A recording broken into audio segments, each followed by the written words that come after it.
ये खबर KR मंगलम university द्वारा प्रस्तुत की गई है।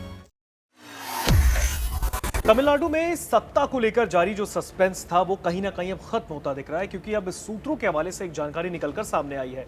दावा किया जा रहा है कि अब तमिलनाडु में जो टीवीके, जो कि इस बार के चुनाव में सबसे बड़ी पार्टी बनकर उभरी, उसे समर्थन देने के लिए वीसीके तैयार हो गई है। हालांकि ये सूत्रों का दावा है, कंफर्मेशन अभी हम नहीं बता सकते आपको, लेकिन लगातार बातें चल रही हैं, कांटेक्ट लगातार एक दूसरे से साधे जा रहे हैं। और तमिलनाडु से, चेन्नई से ये बड़ी खबर सामने निकल कर आ रही है कि अब थलापति विजय के सरकार बनाने का रास्ता लगभग अब साफ हो चुका है, क्योंकि वीसीके, जो कि 2 विधायक उनके हैं, उन्होंने समर्थन देने के लिए शायद हामी भर दी है, उनकी पार्टी ने हामी भर दी है। अब ऐसे में अगर देखा जाए तो विजय की पार्टी तमिलगा वेट्री कग्जम, जो कि टीवीके, उसको विदुतलाई चिरुथाईगल काची यानी वीसीके ने बिना शर्त समर्थन देने का ऐलान किया है, ऐसा सूत्रों ने दावा किया। हालांकि आपको बता दें, इससे पहले डीएमके, जो कि लगातार टीवीके के सुप्रीमो थलापति विजय के खिलाफ आक्रामक तेवर अपनाए था, लगातार उन पर हमला बोल रहा था, उसने उस बीच में, उसके पहले भी एक बड़ा बयान दिया। उन्होंने कहा कि अगर आपको सरकार बनाना है ना, पहले तो उसके लिए आपको समर्थन जुटाना होगा, पहले समर्थन जुटाएं फिर सरकार बनाने का दावा पेश करें, ऐसा डीएमके ने विजय पर निशाना भी साधा था। और अब अगर ये जो सूत्रों से खबरें सामने निकल कर आ रही है, अगर ऐसा सच है, तो फिर डीएमके को भी कह सकते हैं कि एक बड़ा झटका लगेगा। जो डीएमके तंज कसने का काम कर रही थी, शायद अब उसको भी एक बहुत बड़ा झटका लगेगा कि भाई अब तमिलनाडु में विजय को समर्थन देने के लिए वो 2 विधायकों वाली पार्टी भी तैयार हो रही है। सबसे बड़ी चीज यहां पर ये कि तमिलनाडु में सरकार बनाने को लेकर लगातार जो है ना, वो सियासी दांवपेच फंसता ही जा रहा था।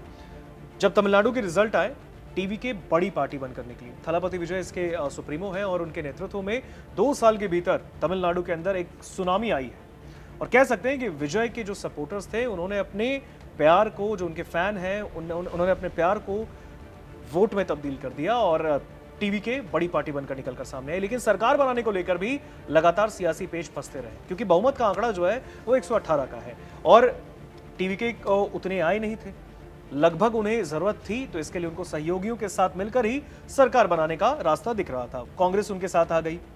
अलावा इसके अगर हम देखें तो सीपीआई सीपीएम की बात करें, वो भी उनके समर्थन में आने की बात कर चुकी है। दूसरी ओर अब 2 सीटें जो हैं वो कम पड़ रही थी, यानी 116 विधायक हो रहे थे, लेकिन चाहिए 118। अब वो 2 सीटें, वो 2 विधायक का सपोर्ट मिल जाए तो फिर सरकार बन जाए, लेकिन थलापति विजय के लिए वो भी बड़ा परेशानी का सबब बन गया। लेकिन अब खबरें सामने निकल कर आ रही है कि वीसीके टीवीके को समर्थन देने को बिना शर्त राजी हो गई है। हालांकि अगर ऐसे में देखें तो डीएमके के नेता हैं, इससे पहले उन्होंने लगातार, क्योंकि टीवीके को लगातार ट्रोल भी किया जा रहा था, सरकार वो बना नहीं पा रही थी, इस वजह से तो डीएमके ने उन पर तंज भी कसा। डीएमके नेता टीकेएस एलंगोवन ने तमिलनाडु में चल रहे हंगामे को लेकर थलापति विजय पर निशाना साधते हुए उन्हें नसीहत दी थी कि वो पहले राजनीतिक दलों से समर्थन जुटाएं, फिर राज्यपाल से संपर्क करें। आपको पता होगा, बीते 3-4 दिनों के भीतर तमिलनाडु के राजधानी चेन्नई में एक अलग तस्वीर देखने को मिली, जब थलापति विजय 1 नहीं 2 नहीं बल्कि करीबन 3 बार तमिलनाडु के जो गवर्नर है, राज्यपाल अरलेकर, उनसे मुलाकात करने के लिए लोक भवन पहुंचे। और जब भी वो गए, हमेशा गवर्नर ने उनको कहा कि पहले आप बहुमत साबित कीजिए, उसके बाद हम आपको प्रदेश में सरकार बनाने के लिए इजाजत देंगे। क्योंकि तमिलनाडु के जो राज्यपाल हैं अरलेकर, उन्होंने भी कहा कि हम एक स्थिर सरकार प्रदेश में चाहते हैं, ना कि वो उथल पुथल वाली सरकार बन जाए। तो ऐसे में अगर देखा जाए तो डीएमके नेता जो उन पे लगातार टीवीके सुप्रीमो थलापति विजय पर तंज कस रहे थे, उन अगर ये दावे सच हो जाते हैं कि वीसीके ने उनको समर्थन दिया है, जो सूत्रों के हवाले से खबर आ रही है, तो फिर कहीं ना कहीं टीवीके को बहुत बड़ा वहां पे लाइफलाइन मिल जाएगा। और दूसरी चीज हो जाएगी कि डीएमके को एक बहुत बड़ा झटका भी लगेगा।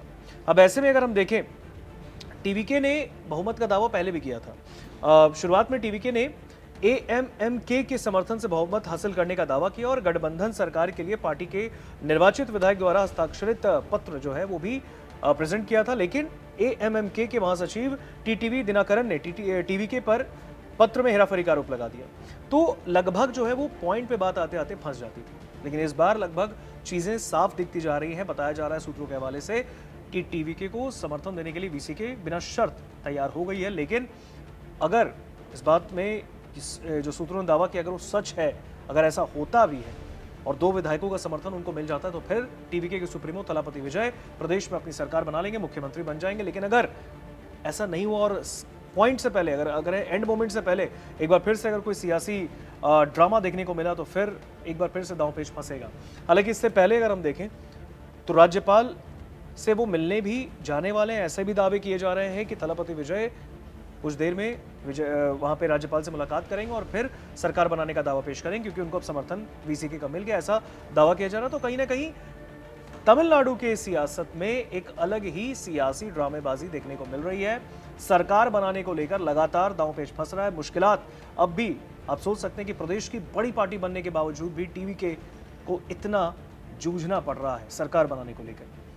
अब ऐसे में देखना होगा कि टीवीके के सुप्रीमो थलापति विजय के लिए आने वाले वक्त कितने गंभीर होते हैं, क्योंकि उनके लिए ये बहुत बड़ा पल है तमिलनाडु के अंदर। अगर वीसीके का बिना शर्त समर्थन सच में मिल जाता है तो फिर सरकार बनाने का रास्ता साफ हो जाएगा, क्योंकि उनके लिए फिर 118 जो कि बहुमत का आंकड़ा है वो पार कर वो टच कर जाएंगे, तो फिर वो सरकार बड़े आराम से वहां पर बना सकते हैं। लेकिन इससे पहले डीएमके ने जो उन पर तंज कसा है, डीएमके ने जो उन पर मौज लेने की उनकी कोशिश की, अगर ऐसा होता है तो फिर ऐसे में कहीं ना कहीं डीएमके को भी एक बहुत बड़ा झटका लगेगा अगर थलापति विजय की सरकार वहां पे बन जाती है। फिलहाल आपका क्या कहना है इस पूरी खबर पर, कमेंट सेक्शन में बताइए।